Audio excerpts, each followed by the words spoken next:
So what you do is you do a weekly check-in, and it's not a goal setting thing. It's simply my time with you. And do you split that up with Kyle or you don't each have to do? No, we don't each do every kid, but between the two of us, every kid gets 15 minutes. And this is number 5. Number 5 is on the way. Coming out when? Coming to like 2 to 5 days. Oh really? Oh really? Yeah. Oh gosh. Yeah. Okay, we barely scraped this and then woo. Yeah. So glad. Wow, 2 to 5 days. We're hoping for 2 days. Wow, that's crazy. I'm so excited for you. But we'll do, the younger kids, it's just relationship building. Yeah. So, they want to play sequence for kids, and we're just talking about the animals, and they have silly names, and they want to do 5 in a row instead of 4 in a row. It's just... It's 15 minutes. It's 15 minutes, Yeah. and it's whatever they want to do for fun with their parent. Like a different day, you choose, each kid has a different day, or you do all in one day, or... We do it all on Sundays. That's when we have Have your time. everything else gets pushed aside. Right. For And then so like one Sunday a month, then you really sit down and you go over how you're doing on your goals. What are your goals? How are you doing on them? we try to, if we're on top of things, it's every other week. One week is like the play week, and the other week is the what are your goals and how are they doing. But with the younger kids, You don't need to. we don't need to do a lot of goals, and so they, especially 4-year-olds old, we're just sticking with the card games. He doesn't. And sometimes it'll be questions like, do you know that we love you? Or how do you feel, how are the relationships with other people in the family? You can kind of like follow your gut, follow the spirit on, do you need to talk about something else? But I've got one kid, if you try to sneak in any other question, maybe you can get one in. And the second question, he's like, just play the game. I'm like, okay, I will stop trying to sneak in getting more information out of you. Funny. Yeah. They're just that way, aren't they? Oh Yes. my gosh. Okay, and then how much do you try to guide them then as they get older? Like Hazel is, 10?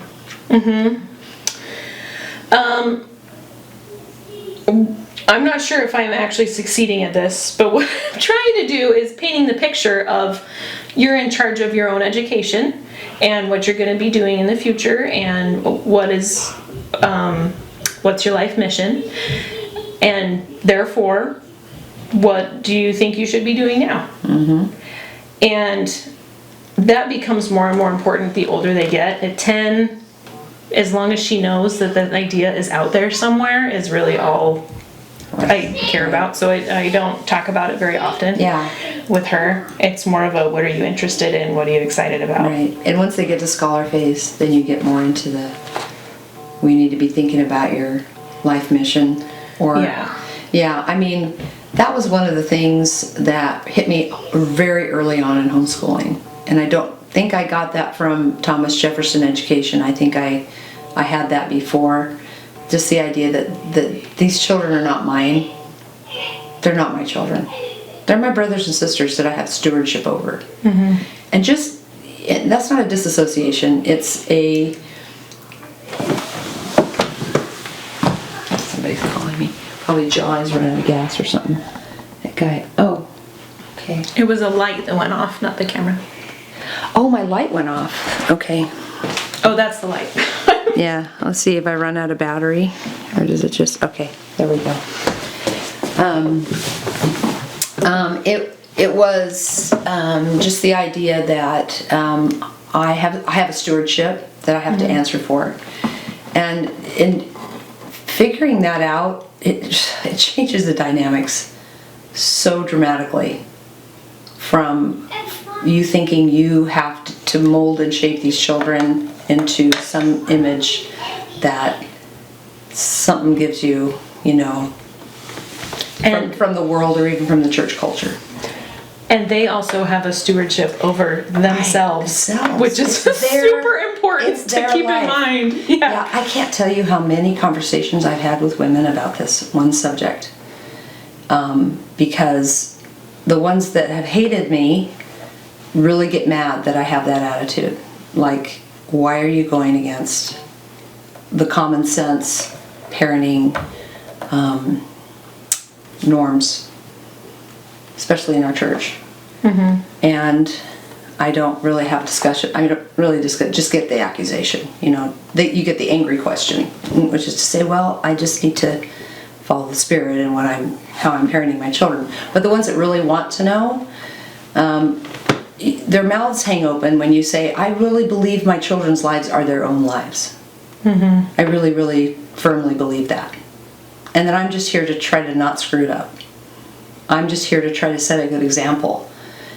And to suggest some things. To teach. Teaching means that, they are ready to learn. I have to set that up. That's what I'm supposed to do. I'm not supposed to cram stuff down their throat.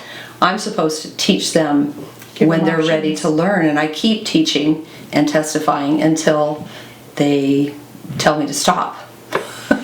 That's not cramming it down their throat. I mean, just when I mean teaching, storytelling or sharing, hey, I had this great experience in the scriptures today, or whatever it is, And we do a lot of that around the dinner table. Oh, yeah. Here's what I was reading today. Here's my thoughts on it. Or even, me and my husband were watching the Thor movies. And some of them I was like, wait a minute, I had a really profound idea because of this movie. Which I'm not sure I recommend the movie. Right. But this one scene I was like, whoa, I gotta share this with my kids, and I had this cool connection, and they're like, really? That was in there? So ours was Star Trek Next Generation. We got all the DVDs. Oh. And we used to watch them over and over and over with our kids.